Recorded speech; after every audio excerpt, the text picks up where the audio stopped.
Selamat siang kawan-kawan sekalian. Ya, Eee, pada hari ini kita akan membahas kerjasama Indonesia-Cina dalam proyek kereta cepat Jakarta-Bandung. Kami semua dari kelompok 6 Universitas Atmajaya akan membahas lebih lanjut mengenai bidang tersebut.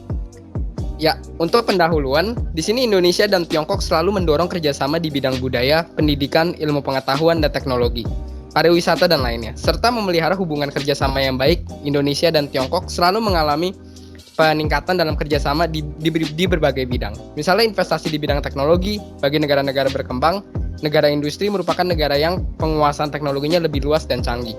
Salah satu bentuk kerjasama teknologi Indonesia dan Tiongkok adalah kerjasama dalam bidang teknologi transportasi, yaitu high speed railway atau kereta cepat. Kemudian di latar belakangnya itu ada proyek kereta cepat ini merupakan proyek yang dimulai di bawah administrasi SBY Jepang yang menjadi mitra dalam proyek ini.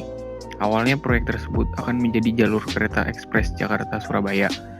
Setelah studi kelayakan yang dilakukan oleh Jepang, pemerintah Indonesia memutuskan bahwa proyek ini tidak layak secara finansial untuk Indonesia karena besar jumlah dana yang dibutuhkan untuk proyek ini. Menyusul kegagalan proyek kereta cepat Jakarta-Surabaya, Jepang kembali melakukan studi kelayakan atas KA Jakarta-Bandung Express karena ingin membantu Indonesia mengimplementasikan Master Plan MPA. Namun setelah Jepang melakukan studi kelayakan pada kereta ekspres Jakarta-Bandung, pemerintah Indonesia memutuskan pihak Jepang. nyusul terpilihnya Presiden Joko Widodo, pemerintah Indonesia mengadopsi kebijakan baru pada proyek kereta cepat Jakarta-Bandung tersebut.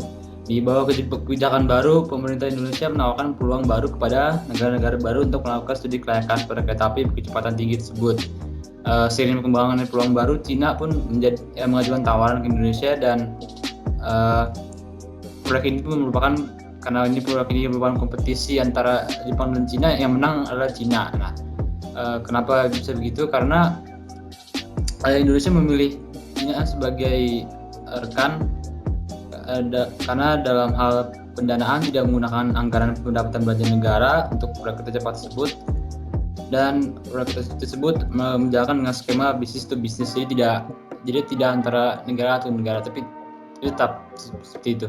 Ya. Perwujudan KCIC, pemerintah Cina telah sepakat untuk bekerja sama sesuai dengan kebijakan pemerintah Indonesia. Pada 2 Oktober 2015, PT Pilar Sinergi BUMN Indonesia (PSBI) terbentuk, terdiri dari PT Wijaya Karya, PT Kereta Api Indonesia, PT Perkebunan Nusantara, dan PT Jasa Marga. 4 organisasi berinvestasi dalam proyek kereta cepat Jakarta-Bandung.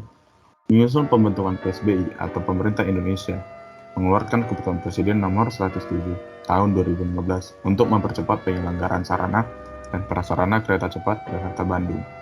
Pada tanggal 16 Oktober 2015, China Railway International Co. Ltd.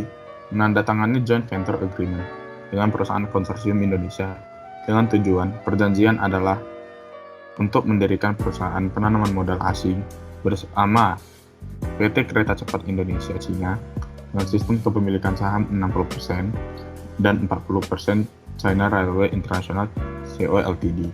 Kemudian, mengapa Indonesia membeli RRC? Dapat disimpulkan bahwa latar belakang pemerintah RI dalam menjalin kerjasama dengan Tiongkok murni karena Tiongkok sebagai negara investor dalam proyek tersebut memiliki keunggulan. Keunggulannya antara lain kemajuan teknologi, kemampuan kereta yang sesuai dengan geografis Indonesia, serta tidak ada jaminan APBN dalam proyek, dan biaya proyek yang lebih efisien. Kemudian di banyak negara maju, kereta api berkecepatan tinggi berjalan. Salah satu produsen terbaik adalah Jepang, yang menjadi simbol kecanggihan kereta api berkecepatan tinggi.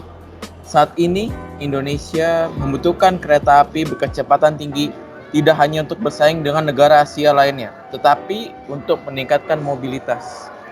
Pembelian kereta api kecepatan tinggi ini erat kaitannya dengan kepentingan nasional Indonesia. Kesimpulan yang bisa kita ambil dari keseluruhannya adalah di tengah pertumbuhan perekonomian dalam negeri, maka pemerintah merencanakan guna meningkatkan mobilitas masyarakat, yaitu dengan adanya pembangunan kereta cepat. Dengan adanya peningkatan mobilitas masyarakat, diharapkan mampu guna meningkatkan perekonomian di berbagai cakupan dalam bidang tersebut. Pemasukan yang didapatkan oleh pemerintah Indonesia saat ini, yaitu negara Tiongkok, bersedia untuk melakukan kerjasama. Diharapkan hal tersebut akan mempermudah pemerintah Indonesia dalam menjalankan kerjasama tersebut. Di sisi lain, pengadaan proyek ini juga tidak menjadikan beban kepada APBN Indonesia. Yang dari penjelasan dari kelompok kami yang berada di Universitas Atmajaya, terima kasih sudah menyaksikan penjelasan singkatnya. Terima kasih.